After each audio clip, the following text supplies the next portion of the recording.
Entonces, las inmunodeficiencias primarias o errores innatos de la inmunidad, así se denominan, nos dicen que es un grupo heterogéneo. A qué se refiere con heterogéneo? Nos dice que son muchas enfermedades, pero que están dentro de de este nombre, ¿no? Como son errores innatos de la inmunidad o inmunodeficiencias primarias, que tienen un origen hereditario ocasionado por una mutación puntual que afecta tanto al desarrollo y la función del sistema inmunológico, es decir, que va a afectar tanto la inmunidad innata como adaptativa. Este autor, que es el J.L. Casanova, pues de una u otra forma es alguien que se ha dedicado solamente a este tipo de enfermedades y lo cataloga como una afección monogénica o, como dice, mutación puntual con o su resistencia o susceptibilidad a infecciones específicas. Ya vamos a entender a qué se refiere con esto. En lo personal, a mí me gusta más la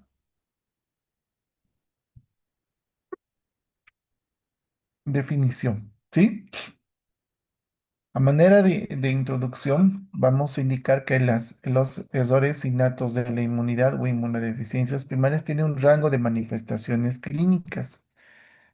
Es decir, de manera general siempre se asocia a infecciones graves. ¿A qué me refiero con infecciones graves? Es decir, que requieren hospitalización, que a veces llegan hasta incluso terapia intensiva, responden poco a antibióticos, etcétera, etcétera, que lo vamos a ir mencionando más adelante.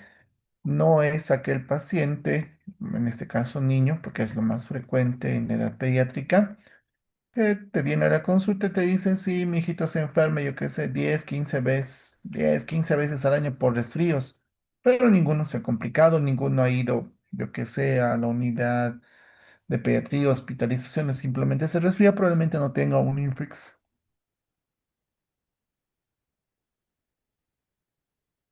primaria, ¿sí?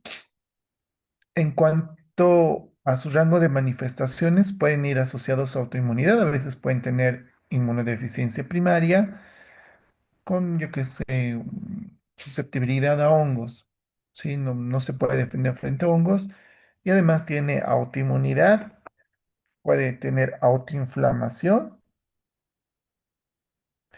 pueden tener procesos alérgicos y procesos neoplásicos, ¿sí? Para clasificación del año 2022 existen 487 fenotipos. Ya para el 2024 no recuerdo, creo que era 520. Bueno, son más de 500 actualmente, ya bien establecidas con mutaciones puntuales y específicas, ¿sí? En cuanto a la clasificación, se clasifican de una forma más didáctica en 10 grupos. Acá nos falta un grupo.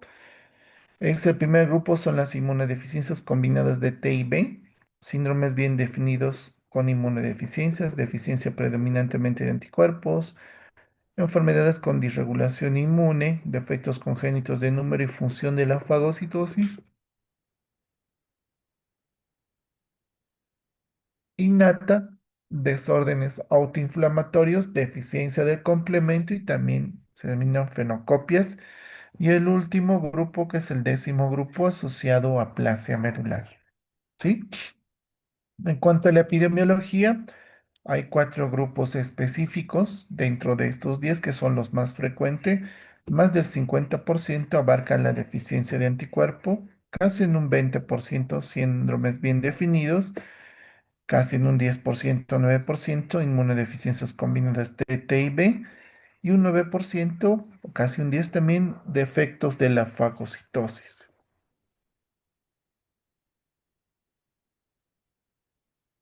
Y un número más pequeño, pues que están los síndromes autoinflamatorios y las otras inmunodeficiencias primarias que van entre 3 o 1%, ¿no?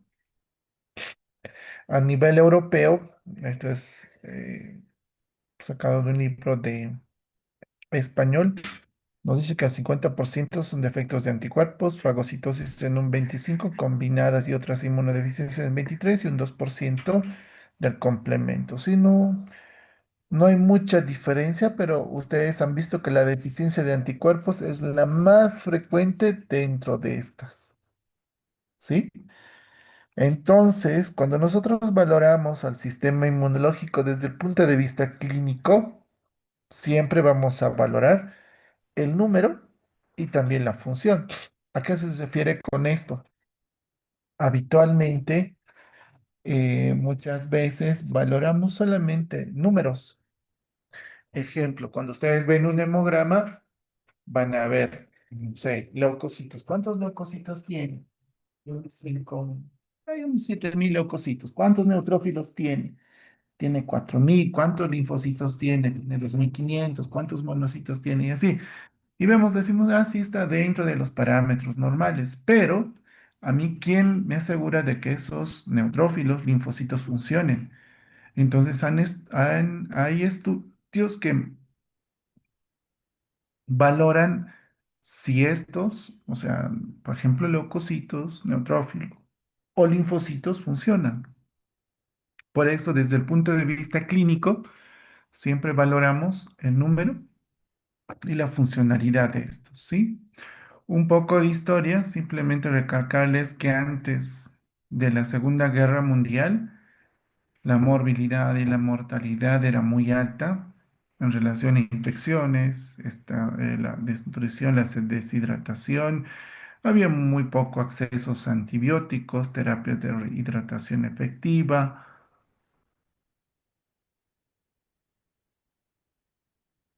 diagnósticos, no existía concepto de inmunodeficiencia, pero ya después de la Segunda Guerra Mundial se empezó a hablar mucho de salud pública, fortalecieron los sistemas de urgencias, mayor cantidad de acceso a terapias de hidratación o nutrición, etcétera, y empezaron a conocer el concepto de inmunidad, ¿no? Tanto inmunidad innata como adaptativa, y de a poquito vieron pues que esta también podría fallar, ¿no? En nuestro sistema. A medida que fueron pasando los años, se fueron describiendo diversas enfermedades, como es, ejemplo, ataxia telangiectasia, agamaglobulinemia de Bruton, el doctor Wiskott, juntamente con Aldrich, pues describieron la enfermedad Wiskott-Aldrich, la hipergamaglobulinemia asociada a infecciones, como es la enfermedad granulomatosa crónica, etcétera, etcétera, etcétera. Y con el advenimiento del proyecto del genoma humano,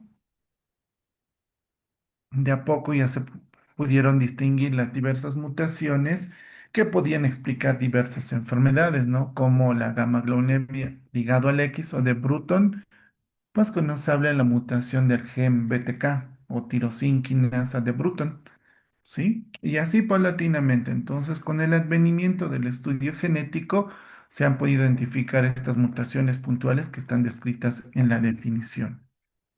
En cuanto a la etiología, como les dije, tiene un factor genético determinado por una mutación puntual donde va a haber una síntesis anormal de alguna proteína y pues va a producir una susceptibilidad anormal a un agente infeccioso. Puede ser hígado el X o puede ser autosómica recesiva dominante. Cuando decimos que es ligado al X es que el varón expresa la enfermedad y la mujer es la portadora, ¿no? El autosómico recesivo significa pues que los padres pueden a veces ser primos lejanos, pueden ser ahí por ahí, antes se casaban entre hermanos o entre primos, entonces esa consanguinidad pues podía producir algún tipo de mutación y esto afectará al sistema inmunológico, ¿no? Eso es en cuanto a la etiología. En cuanto a la edad de presentación, puede presentarse a cualquier edad, sin embargo, más del 50%, casi un 55%, se presenta en infancia, ¿sí? Y también se presenta en la edad adulta. La más frecuente es la inmunodeficiencia común variable, así se denomina, que es la más frecuente dentro de los adultos y pues abarca casi en un 87%.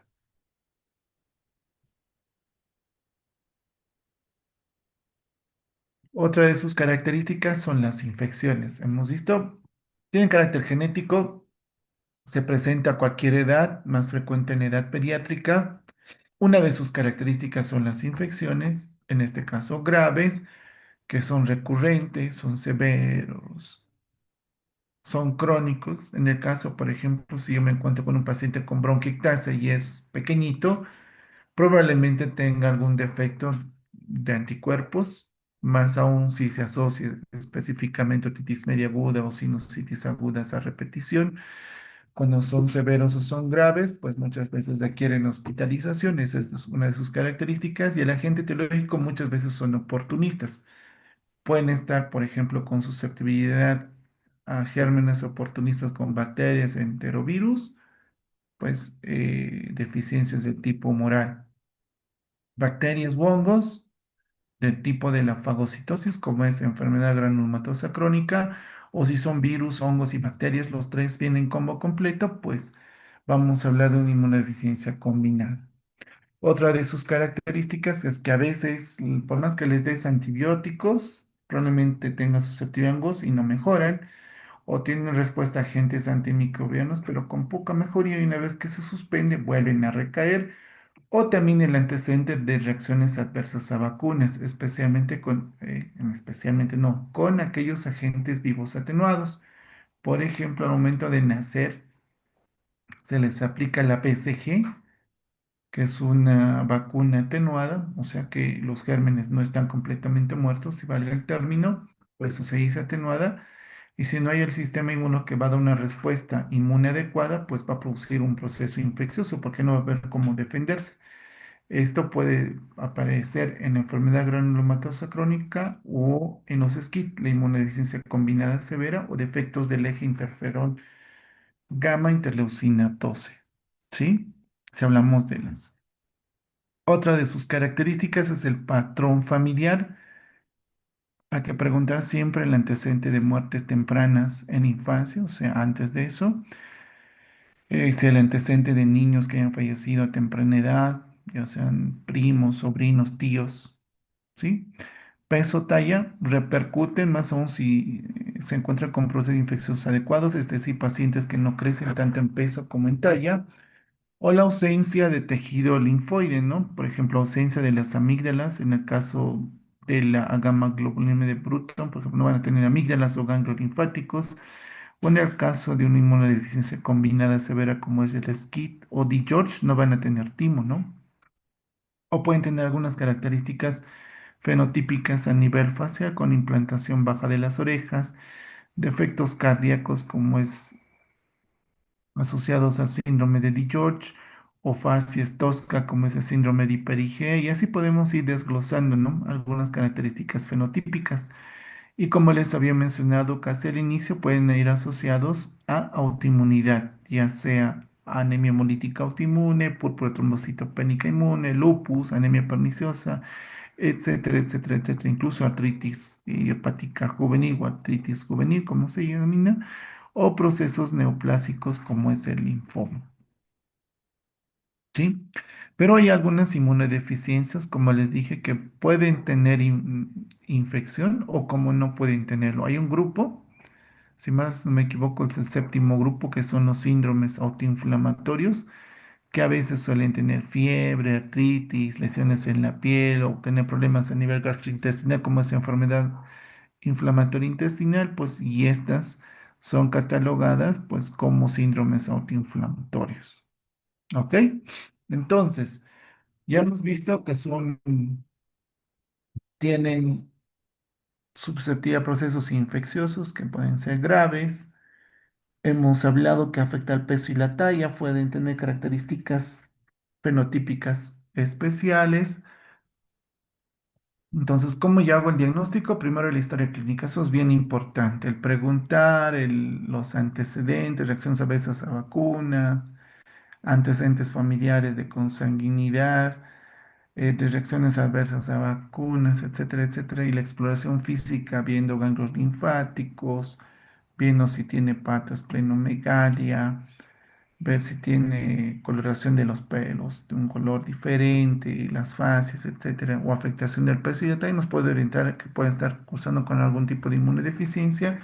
El lugar de origen es bien importante, por ejemplo, la colonia de los menonitas, pues como ustedes tienen conocimiento, estas colonias entre primos o hermanos se andan teniendo hijos y casándose y por lo tanto muchas veces estos niños fallecen a temprana edad Tipo dice, ah, sí, ha fallecido, ah, porque era débil, no, probablemente estaba con algún proceso infeccioso, o perdón, alguna alteración en el sistema inmune y por un proceso infeccioso, pues llegan a fallecer, ¿no?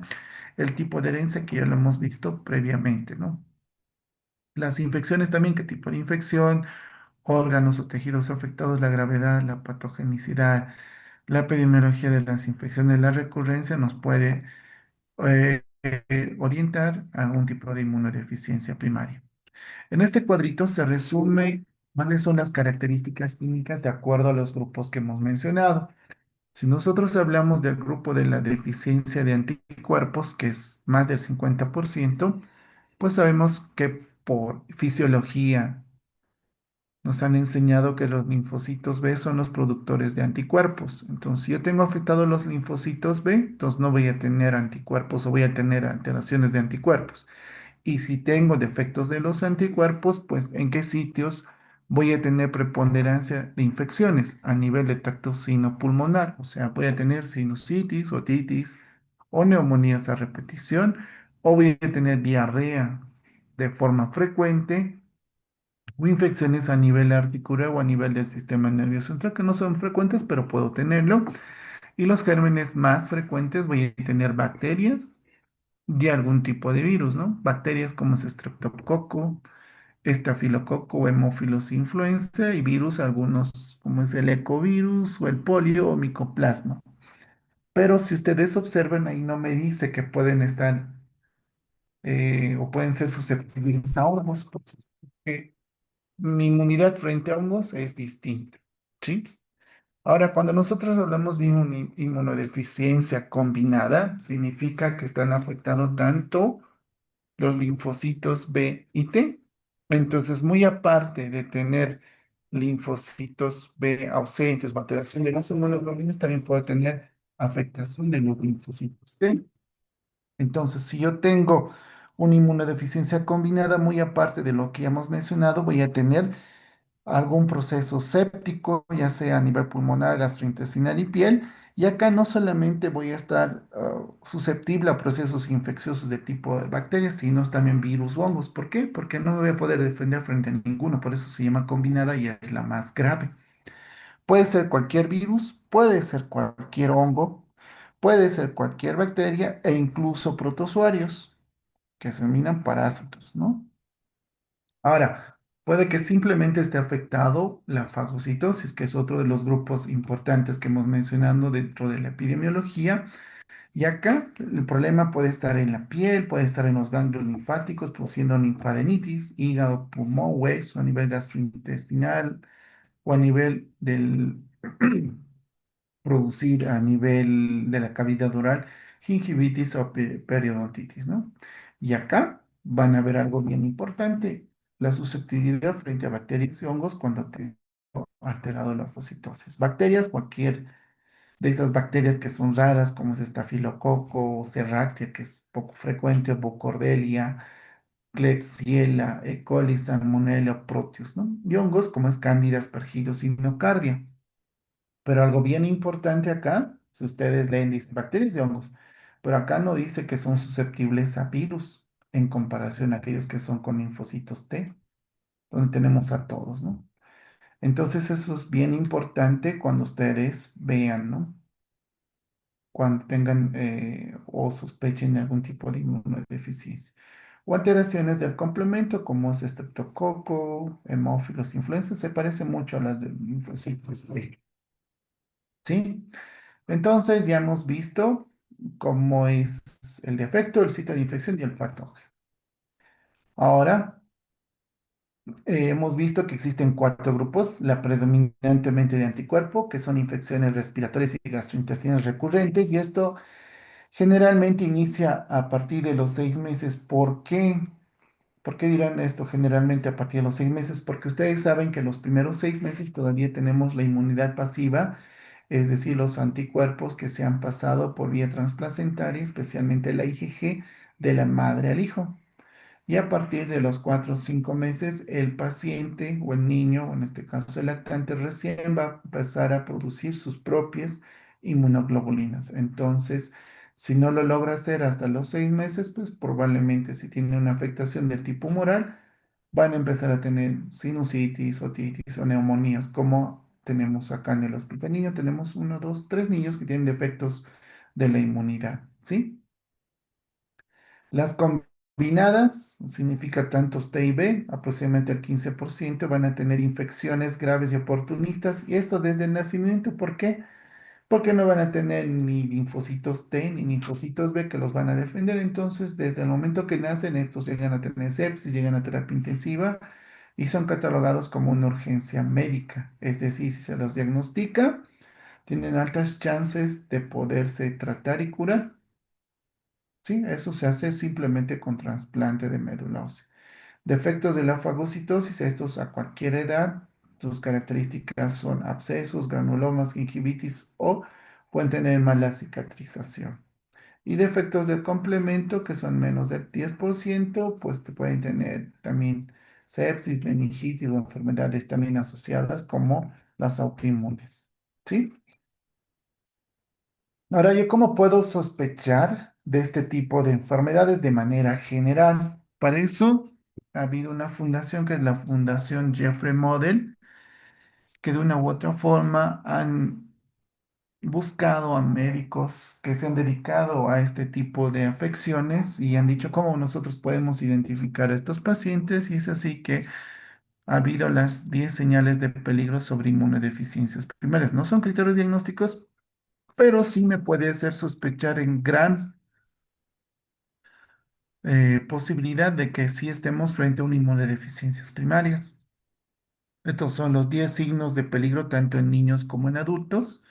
No saben infecciones recurrentes de oído, nariz o garganta, 4 más en un año, 2 o más cuadros de sinusitis en un año, 2 o más neumonías un año, 2 o más meses de antibióticos sin mejoría, 2 o más infecciones graves o sepsis. Falla de medro significa poca ganancia de peso y talla. Infecciones por gérmenes atípicos como candidiasis oral persistente o infecciones micóticas o hongos en la piel. Infecciones de gravedad atípicas, ya sean formando abscesos profundos, por ejemplo, necesidad de antibióticos para tratamiento de infecciones o historia familiar de inmunodeficiencias primarias. Eso es lo que se denomina en niños, ¿no? También existe en adultos con algunas variaciones, ¿sí? Ahora, ¿qué nos dice?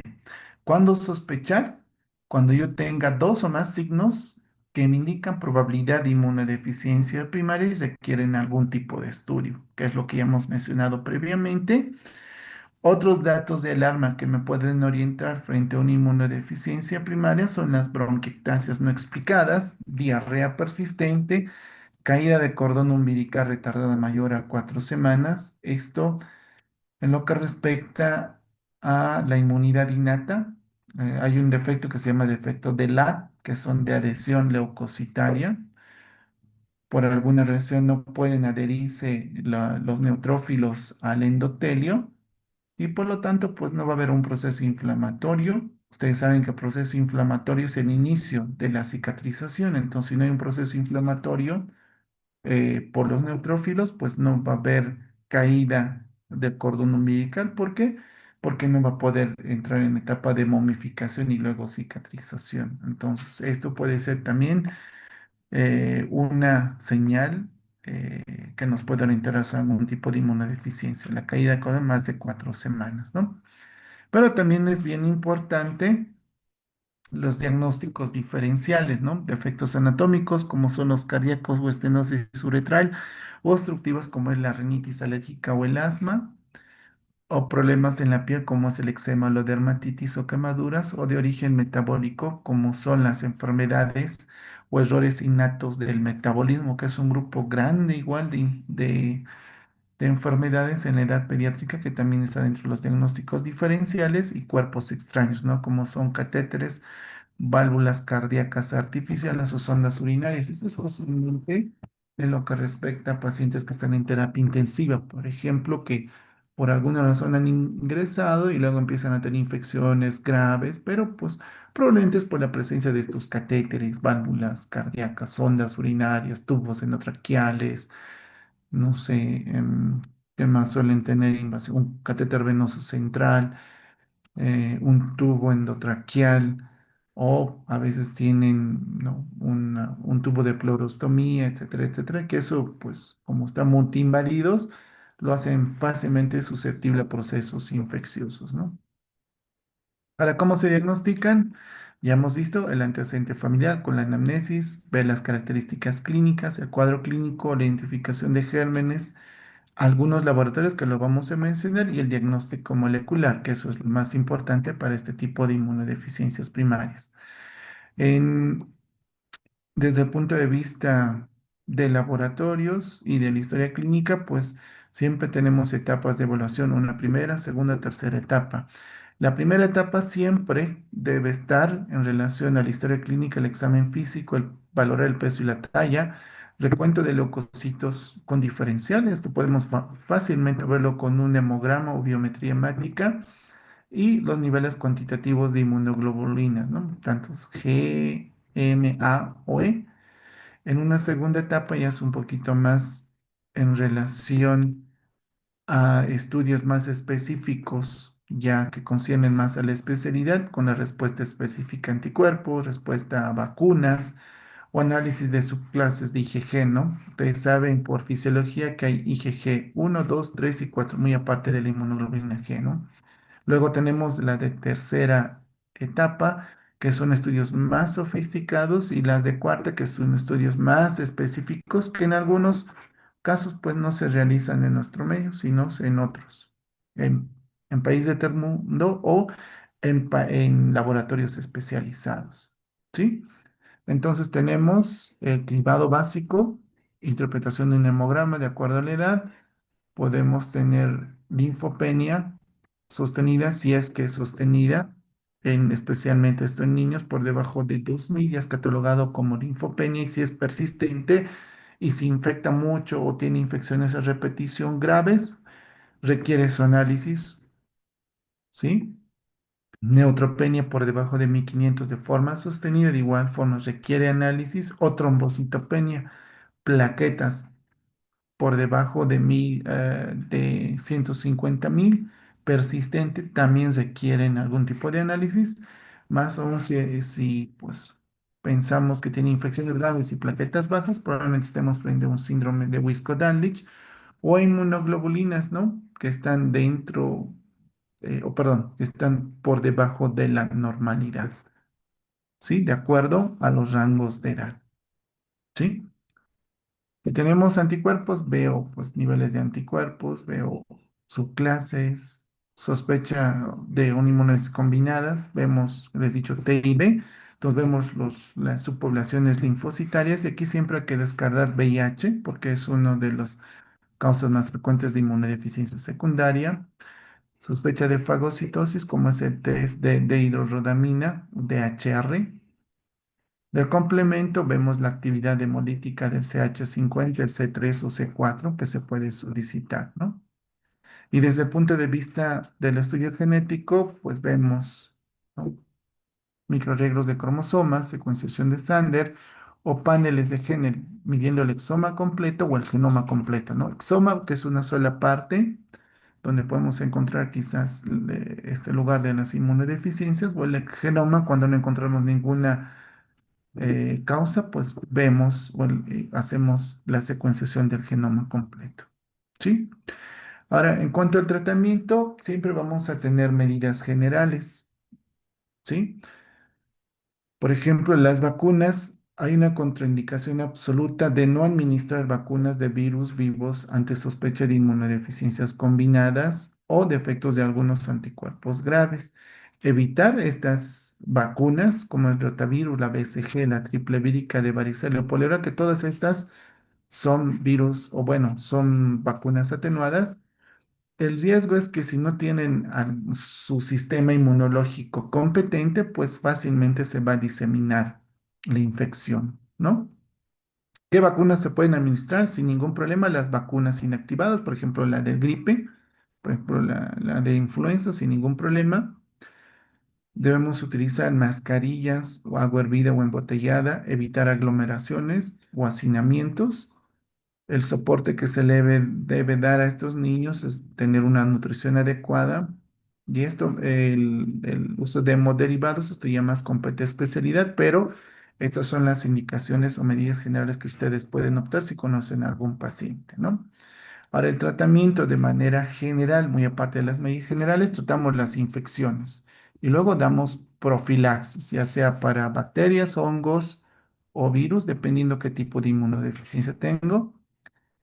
Les damos inmunoglobulina humana como terapia sustitutiva, no en todas las inmunodeficiencias, pero en algunas sí, especialmente en las deficiencias de anticuerpos. Ustedes saben, si no tengo anticuerpos, debo sustituirlas, ¿no? Entonces le damos por vía endovenosa subcutánea y un tratamiento curativo, no en todos los casos, el trasplante de médula ósea o la terapia génica. Si tiene autoinmunidad más, les damos tratamiento para la autoinmunidad con inmunosupresión o inmunomodulación. Si tiene cáncer, tratamos el cáncer y si tiene alergias, tratamos las alergias, ¿no? El tratamiento específico de las infecciones, de acuerdo a la susceptibilidad del germen específico, o si se tiene la sospecha, tratar con la misma. Si nosotros hablamos, por ejemplo, de la gama globulinemia ligado al X, podemos darle cotrimoxazol, que es trimetoprim sulfamethoxazol, o amoxicilina o acitromicina.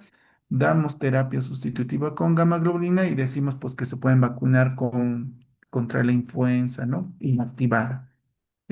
Por digo, dependiendo del tipo de inmunodeficiencia, damos una de profilaxis, podemos dar inmunomodulación y podemos administrar alguna vacuna, ¿sí? Solamente para su conocimiento.